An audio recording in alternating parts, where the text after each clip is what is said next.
Now, may I request Honorable Chief Minister Haryana, Shri Manohar Lal ji, to come and kindly give us his blessing to us. Please give a big round of applause to Shri Manohar Lal ji, Honorable Chief Minister Haryana.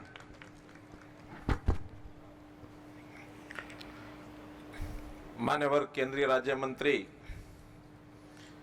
और यहाँ फरीदाबाद पलवल क्षेत्र के हमारे सांसद श्री कृष्णपाल जी गुर्जर, हरियाणा सरकार में मेरे साथी परिवहन मंत्री श्री मूलचंद जी शर्मा, जिस क्षेत्र में हम बैठे हैं यहाँ पृथला विधानसभा क्षेत्र के हमारे विधायक श्री नयनपाल जी, मेरे सहयोगी श्री अजय गौड़ जी, विश्वकर्मा कौशल विश्वविद्यालय के vice chancellor Shri Raj Nehru ji, Daiki Axis company limited Japan के CEO chairman Shri Hiroshi Ogame ji, company के director my young friend mister Ryo Waza ji, उपस्थित सभी इस संस्थान के अधिकारी कर्मचारी बंधुओं, उपस्थित सभी सज्जनों, भाइयों बहनों, पत्रकार छायाकर मित्रों,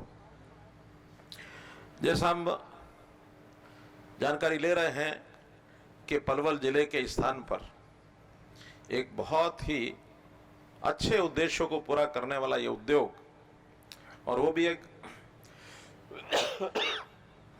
जापान की टेक्नोलॉजी से चलाया जाने वाला ये उद्योग, इसकी स्थापना हो रही है।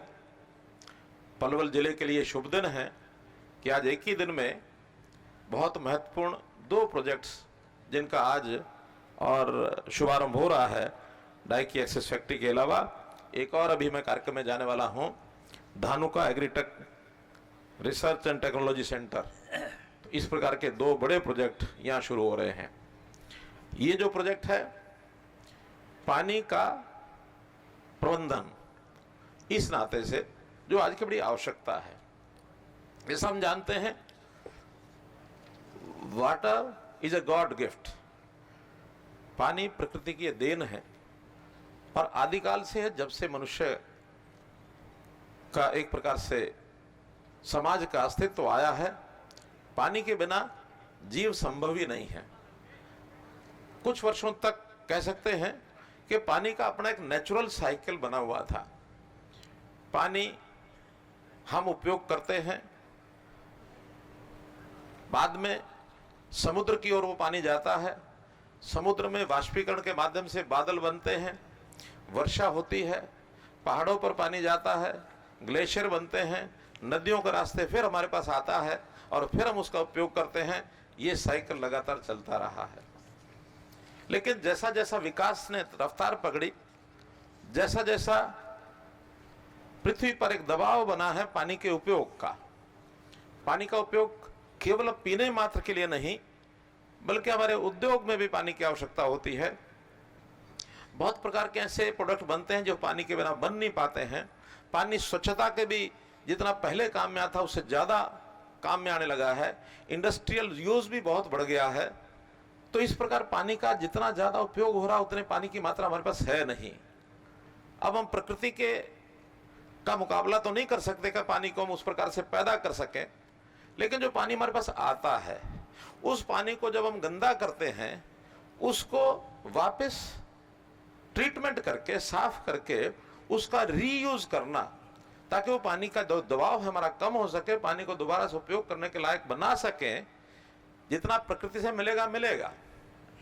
पानी हमारी पृथ्वी की जमीन की गोद में भी रहता है, वो भी कई बार सिंचाई के नाते हम इतना ज्यादा एक्सट्रैक्ट करते हैं, निकालते हैं कि जो गहराई है पानी की वो भी हर दिन बढ़ती जा रही है। और इतने बढ़ते पानी यानी गहराई बढ़ते कारण से जो उसका लेवल डीप होने के कारण से एक दिन ऐसा भी आ सकता है कि अगर मनुष्य रोका नहीं तो पानी गर्भ के अंदर जो पृथ्वी के गर्भ में पानी जो है वो खत्म हो सकता है, कम हो सकता है। अगली पीढ़ियां हमारी तरस जाएंगी पानी को। इसलिए इसकी बहुत बड़ी आवश्यकता पानी की साफ करके और रीयूज करने की हमारी बनी है। और उसमें नई नई टेक्नोलॉजी जो आ रही हैं, उसमें एक टेक्नोलॉजी जो हमारे डाइकी एक्सेस इंडिया ने, ये आज उद्घाटन जिस फैक्ट्री का हुआ है, बड़े बड़े प्रोजेक्ट्स तो पहले बहुत कंपनियों ने बनाए हैं। एक छोटा प्रोजेक्ट, यानी अगर एक स्थान के ऊपर 1000 लीटर पर डे इसका भी प्रोजेक्ट लगाना हो तो छोटे प्रोजेक्ट के नाते आज बहुत बड़ा एक अपने यहाँ ये कार्य शुरू होने वाला है। सारी जानकारी लेने के बाद मुझे ध्यान में आता कि इस प्रकार का तो सामान्य उपभोक्ता जिसका 1000 लीटर पानी का उपयोग पर डे, यानी अगर 7 मेंबर भी प्रतिदिन 1000 लीटर पानी का उपयोग करके उसको साफ करना चाहें तो एक फैमिली के लिए भी ये उपयोगी हो सकता है। 2 से 3 लाख रुपया कॉस्ट बताई है। हम इतना बड़ा बड़ा प्रोजेक्ट अपने बनाते हैं, 2-4 लाख रुपए उसमें लगा करके ये अपने पर्सनल यूज में भी इस प्रोजेक्ट का उपयोग कर सकते हैं। बड़े प्रोजेक्ट भी इसमें बनेंगे, एक सोसाइटी है वो भी बना सकती है, RW है वो भी बना सकती है, कोई डेवलपर है वो भी बना सकता है। तो ऐसे छोटे प्रोजेक्ट्स को पानी का साफ करके उसका उपयोग करने का जो काम सरकारें अपने ढंग से करेंगी, लेकिन जब तक जनता का इसमें सहयोग नहीं मिलेगा तब तक ये इसका लाभ हम उठा नहीं पाते हैं। तो जनता को जागरूक करके ऐसे छोटे यूनिट्स बनाकर इस प्रकार का काम में इन्होंने जो काम किया, मैं इनको वास्तव में बहुत बहुत बधाई देता हूं, बहुत बहुत इनका आभार प्रकट करता हूं। एक सेवा का काम इन्होंने किया है। मित्रों, ये जो सीवरेज ट्रीटमेंट प्लांट है, हम अपने डिपार्टमेंट्स के माध्यम से कई कंपनियों को ठेके पर ला करके और उनको लगवाते हैं, और साथ में हम हिदायत देते हैं कि जो सीवरेज ट्रीटमेंट पानी होता है उसको ड्रेन आउट नहीं करना है, उसका वापस रीयूज करना है। अभी तक 200 के लगभग हमारे STPs जो लगे हैं उनकी प्लानिंग बना करके उस पानी को हमने उपयोग करना शुरू किया है। लगभग 700 क्यूसेक पानी ये हम रीयूज कर रहे हैं।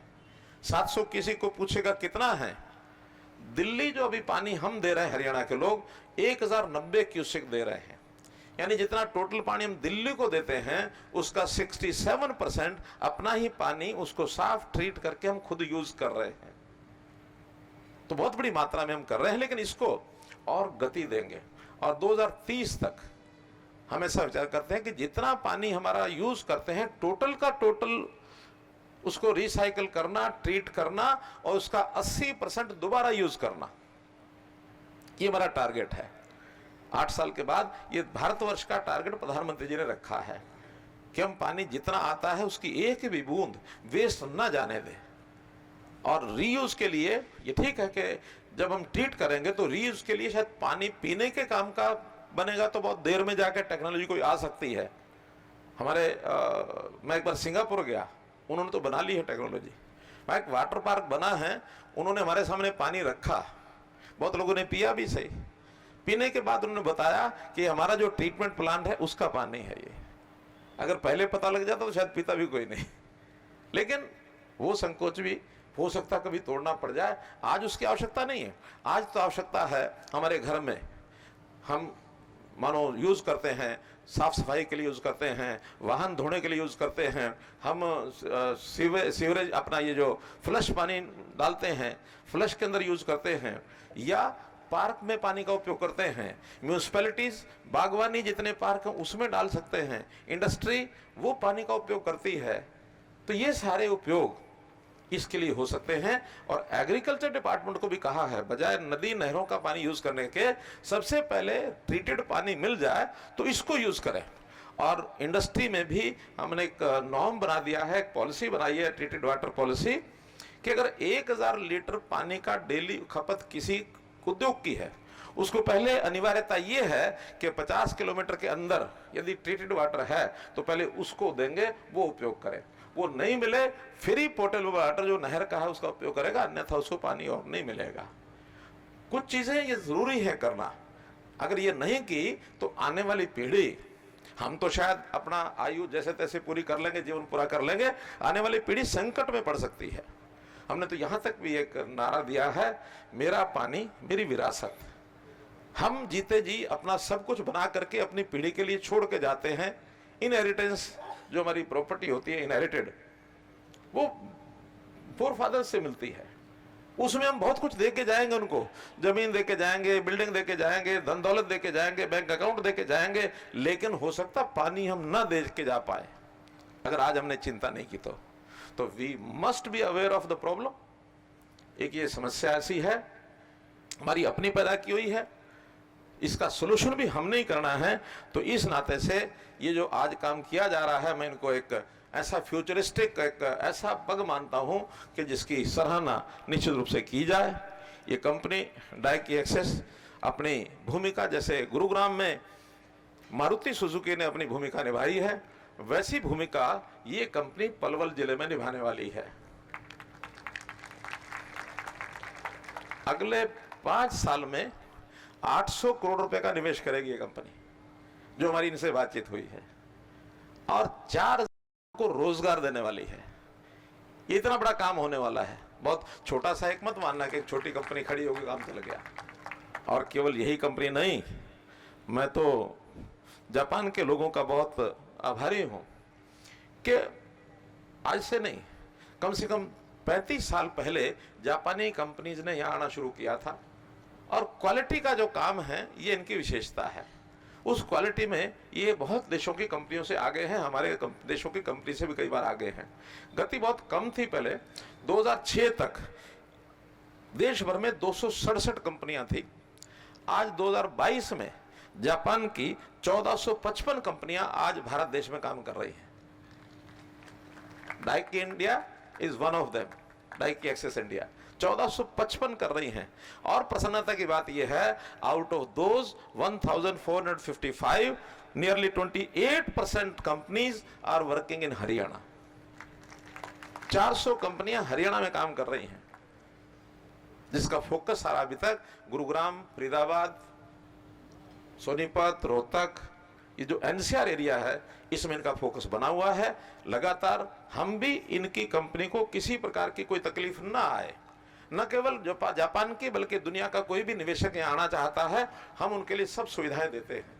ईज ऑफ डूइंग बिजनेस में हरियाणा पहले जो देश के 2-3 प्रांत हैं उसमें हमारा स्थान बना हुआ है, फर्स्ट, सेकंड, थर्ड में।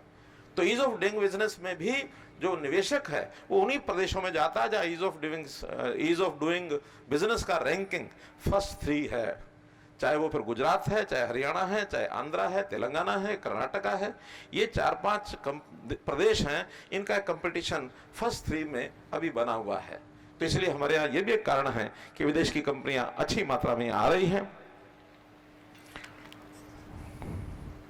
मित्रों, हमने अपने यहाँ ग्रामीण क्षेत्र में भी, हम जानते हैं गांव के लोग यहाँ काफी बैठे हैं, प्राचीन काल में तालाब जो होते थे वो हमारा एक यानी पानी का बड़ा रिसोर्स होता था। पानी का सोर्स यानी वर्षा में तालाब भर जाता था।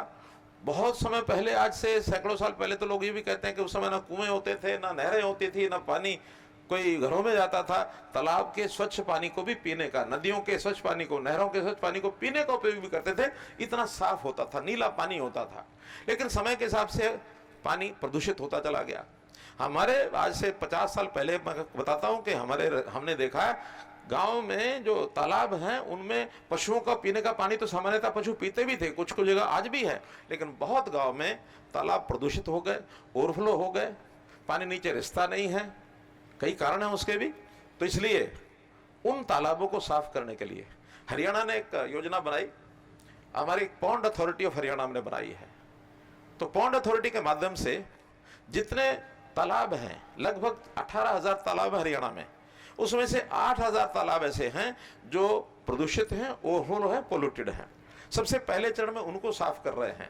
प्रधानमंत्री जी ने भी इस साल में जो हमारा अमृत महोत्सव ये चल रहा है, इसमें अमृत सरोवर हर जिले में 75 पौंड साफ किए जाएं और देश में 50,000 पौंड को साफ करके उस पानी को साफ करने का एक आह्वान यानी हमको दिया है, जिसके अंतर्गत 1700 तालाब, हालांकि उस 75 से भी ज्यादा हम पार कर गए हैं पौंड अथॉरिटी के माध्यम से, 1700 तालाब चिन्हित किए हैं, लगभग 600 तालाब साफ किए जा चुके हैं, बाकी काम चल रहा है। अभी 15 अगस्त 2023 तक वो सब 1100 बचे हुए तालाब भी हम अपना टारगेट जो है 15 अगस्त 2023 तक का 1700 तालाबों का पूरा करेंगे, साफ करने का।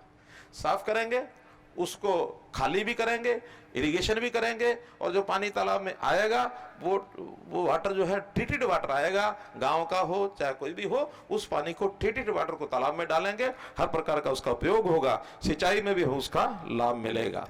बहुत सी टेक्नोलॉजी इस समय नई नई आ रही हैं, तो उस नई टेक्नोलॉजी में जैसे मैंने बताया कि एक टेक्नोलॉजी आज जिसका उद्घाटन कर रहे हैं, ये हमारे उस पर्पस को पूरा करता है कि reduce, recycle and reuse, 3R motto, reduce, recycle and reuse. ये चीजें चाहे वो लिक्विड वेस्ट मैनेजमेंट का काम हो, चाहे सॉलिड वेस्ट का काम हो, सॉलिड वेस्ट की भी इसी प्रकार की आवश्यकता हमारी बनी हुई है। उस सॉलिड वेस्ट में भी बहुत से ऐसे जो अपशिष्ट प्रबंधन के हमारे कार्यक्रम हैं वो चल रहे हैं, ताकि उसके कारण से भी प्रदूषण न हो, उसके कारण से एनवायरनमेंट हमारा ठीक बना रहे। ये प्रोजेक्ट्स अलग प्रकार के हैं, उसमें भी बहुत सी कंपनियां हमारी लगी हैं। तो मैं तो आज इतना ही कहूंगा कि इस काम में पानी को बचाने के लिए एक मूव हमने इरिगेशन का भी लिया है। इरिगेशन में जैसे मैंने बताया, मेरा पानी मेरी विरासत, इसके अंतर्गत हमने कहा कि जो फसलें ज्यादा पानी उपयोग करती हैं उन फसलों से डाइवर्सिफाई होकर के ऐसी फसलों पर चले जाए जिसमें पानी का उपयोग कम होता है। उदाहरण के तौर पर धान एक ऐसी फसल है जिसका जो पानी का उपयोग है बहुत ज्यादा होता है। एक हमारे साइंटिस्ट है, पानी पर काम करते हैं, उन्होंने चावल खाना छोड़ दिया। क्यों छोड़ा? उन्होंने अपनी रिसर्च में जाना है कि 1 किलो चावल को पैदा करने में 3000 लीटर ये पानी लगता है। वो कहता अगर मैंने 1 किलो चावल अपने घर में उपयोग कर लिया, इसका मतलब 3000 लीटर पानी का उपयोग कर गया मैं। बहुत सेंसिटिव है व्यक्ति। इसका मतलब ये कि इस काम को भी ठीक करना होगा। हमने घोषणा की कि धान छोड़ के और फसल बुआई करेंगे तो हम 7000 रुपया 1 एकड़ की उसको सब्सिडी देंगे, ग्रांट देंगे। धान छोड़ दो। 1 लाख एकड़ धान छोड़ा गया है हरियाणा में। हमारी टोटल धान का जो प्रोडक्शन है वो उसके कारण से कम हुआ है। दालें बढ़ी हैं, मक्का बढ़ा है, बाजरा बढ़ा है, सब्जियां और फल ये बढ़ रहे हैं। तो ये भी एक किसान के हित में एक उठाया जाने वाला पग है जिसको हम उठा रहे हैं। और साथ में जो सिंचाई खुली होती थी, जिसको ओपन इरिगेशन कहते हैं, फ्लड इरिगेशन, तो उसकी बजाय माइक्रो इरिगेशन पर हम आए हैं। टपका सिंचाई, फुहारा सिंचाई, इस पर भी जो उसका अपरेटस लगता है, उपकरण लगते हैं, 85% सब्सिडी ये सरकार देती है। आप अपना प्रोजेक्ट लगाइए, 85% सब्सिडी विल गिव यू, ताकि पानी की बचत हो। 100% की बजाय अगर हम माइक्रो इरिगेशन से पानी यूज करते हैं तो जस्ट 35% पानी का उपयोग होता है, 65% पानी बच जाता है। तो ऐसे बहुत से हमको ये सारे पग उठाने की आवश्यकता है। इस सारे को करने के लिए लगातार हम काम कर रहे हैं और मुझे खुशी है कि डाइकी एक्सेस जैसी कंपनियां इसमें आगे आ रही हैं, ये अपनी भूमिका निभा रही हैं। अब ये इनके आने का पर्पस जो भी हो वो तो मैं नहीं कह सकता, वो तो ये बताएंगे, लेकिन हमारे पर्पस में हमारे यहाँ प्रदूषण को कम करना, पानी की बचत करना, पानी हमारी नेक्स्ट जनरेशन को बराबर मिलता रहे, एक समाज का भला होगा, देश प्रदेश का भला होगा, इसमें इनका योगदान हो रहा है। तो मैं भावनात्मक रूप से इनका बहुत बहुत धन्यवाद करता हूँ। खास करके हमारे जो सीईओ चेयरमैन हिरोशी आगमे जी का, इनका बहुत बहुत धन्यवाद करता हूँ। और मैं एक और बात बताना चाहता हूँ, मुझे थोड़ा जापानी का भी शौक हो गया था। कोनिचिवा, कोनिचिवा, ओहायो गोजाइमास, आरिगातो गोजाइमास। तो मित्रों, मैं जापानी का स्टूडेंट हो गया हूँ। इनका निमंत्रण इन्होंने दिया है। वैसे मैं एक बार पहले जापान गया हूँ। मैं कोशिश करूंगा कि इनके निमंत्रण के अनुसार जल्दी जापान का मेरा एक दौरा लगे। जापान तो मैं जाऊंगा, जरूर जाऊंगा, लेकिन इनसे मेरा जरूर निवेदन है कि कभी भी जापान की न केवल ये कोई भी कंपनी हमारे यहाँ आए, हमको संपर्क करे, कोई कठिनाई इनको नहीं आने देंगे। हम इनके लिए पलके बिछाकर बैठे हैं। बहुत बहुत धन्यवाद। जोरदार करतल ध्वनि से मुख्यमंत्री जी का अभिवादन। बहुत बहुत धन्यवाद आपके आशीर्वचन के लिए। और आपने जो है हम लोगों का यहाँ पे जो है हम लोगों का उत्साह बढ़ाया है। और you have also accepted the invitation of our chairman to visit Japan. लेकिन मुख्यमंत्री जी, मेरी आपसे एक निवेदन है, जब आप जापान जाएं तो you should, Mr. Rio, you must listen. So he was your protocol officer when you went last time. So this time when you go, please don't forget him. Thank you very much.